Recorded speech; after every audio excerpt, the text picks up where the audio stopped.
Chandmari flyover পৰ্যন্ত অংশ আমি 31 মাৰ্চ তাৰিখে বহাগ বিহুৰ আগতে আমি সম্পূৰ্ণ কৰি মুকলি কৰি দিম। অৰ্থাৎ আপোনালোকক মই জয়ন্তী দেখুৱাবই পাৰিলোহেঁতেন। আমাৰ যিখন ফ্লাইঅভাৰ আছে, ফ্লাইঅভাৰৰ মূৰত এইখন লাগি যাব নুনমাটিৰ পৰা। তাৰপিছত নুনমাটিৰ ফালে আৰু কোনো কনষ্ট্ৰাকশ্যনৰ কামো নাথাকিব। নুনমাটিৰ পৰা চানমাৰী এই গোটেই কনষ্ট্ৰাকশ্যনখিনি আমি 31 মাৰ্চত কমপ্লিট কৰি দিম।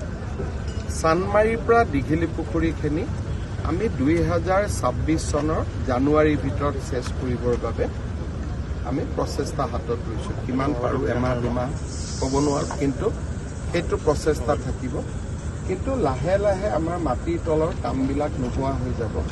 তেতিয়া দুইফালৰ ৰাস্তাখিনি আমি ভালকৈ বনাই দিলে আজি যিখিনি অলপ যান বাহনত মানুহে কষ্ট পাই আছে সেইখিনিও লাহে লাহে নোহোৱা হৈ যাব। আৰু দুৰ্গা পূজাৰ সময়ত কামো যাতে কৰা নহয়, ৰাস্তাটো দুইফালে অলপ ভাল কৰি দিয়ে।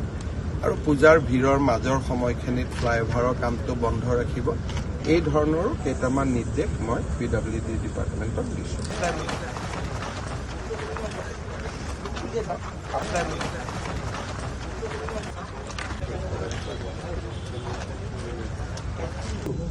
এই জেগাত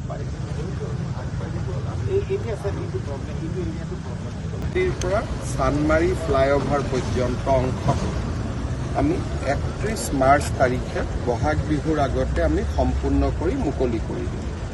অৰ্থাৎ আপোনালোকক মই জয়ন্তী দেখুৱাবই পাৰিলোহেঁতেন। আমাৰ যিখন ফ্লাইঅভাৰ আছে, ফ্লাইঅভাৰৰ মূৰত এইখন লাগি যাব নুনমাটিৰ পৰা।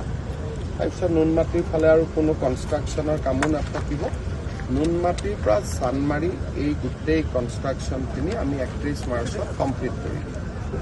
চানমাৰীৰ পৰা দীঘলী পুখুৰীখিনি আমি 2026 চনৰ জানুৱাৰীৰ ভিতৰত চেছ কৰিবৰ বাবে আমি প্ৰচেষ্টা হাতত লৈছোঁ। কিমান পাৰোঁ এমাহ দুমাহ ক'ব নোৱাৰোঁ, কিন্তু সেইটো প্ৰচেষ্টা থাকিব। কিন্তু লাহে লাহে আমাৰ মাটিৰ তলৰ কামবিলাক নোহোৱা হৈ যাব।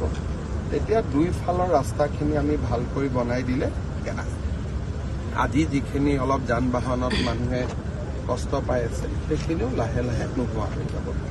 আৰু দুৰ্গা পূজাৰ সময়ত কামো যাতে কৰা নহয়, ৰাস্তাটো দুইফালে অলপ ভাল কৰি দিয়ে।